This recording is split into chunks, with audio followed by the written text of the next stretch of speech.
আসসালামু আলাইকুম। সারা বছরই পুকুরের পাড়ে আমরা নানান ধরনের সবজি চাষ করে থাকি। তবে আগের মতো এখন আর সবজি চাষটা আমাদের পুকুর পাড়ে তেমন একটা করা হয় না, কারণ পুকুরের পাড়গুলিতে আমরা যে গাছগুলি লাগিয়েছিলাম এই গাছগুলি এখন বড় হয়ে গিয়েছে। গাছের ছায়ার কারণে আমাদের সবজিটা তেমন একটা এখন আর পুকুর পাড়ে হয় না। তারপরেও যে জায়গাগুলি ফাঁকা ছিল ওই জায়গাগুলিতে আমরা বেশ কিছু সবজি চাষ করেছিলাম বা করি এখনো পর্যন্ত।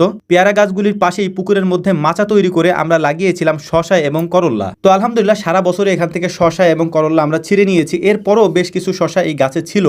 অনেকদিন পর্যন্ত এই শশাগুলি গাছে থাকার কারণে একেবারে পরিপক্ক হয়ে গিয়েছে। এখন আর শশা হিসাবে এগুলিকে খাওয়ার কোনো উপায় নেই। শশাগুলিকে আমরা গাছ থেকে ছিঁড়ে নিচ্ছিলাম অনেক কষ্ট করে, কারণ শশাগুলি এত বড় হয়ে গিয়েছে যে গাছ থেকে আনতে আমাদের বেশ কষ্ট করতে হচ্ছিল। এগুলিকে আমরা ছিঁড়ে নিচ্ছিলাম আর ভাবতেছিলাম যে এগুলি দিয়ে কি করা যায়, কারণ সালাদ হিসেবে অথবা শশা হিসেবে এগুলি তো আর খাওয়া যাবে না, তাই এগুলিকে রান্না করে অথবা অন্য কোনো প্রসেসের মাধ্যমে খেতে হবে। তো যাই হোক, দেখা যাক এগুলি দিয়ে কি করা যায়। আমরা আগে এগুলিকে পেরে নিই, তারপর হচ্ছে যে এখানে আমাদের আরো বেশ কিছু সবজি রয়েছে সেগুলি আমরা এখান থেকে ছিঁড়ে নেবো ইনশাআল্লাহ। তো মোটামুটি শশাগুলিকে আমরা পেরে নিয়েছি, এখান থেকে বড় সাইজের একটা পেয়ারাও নিয়ে নিয়েছি। এখন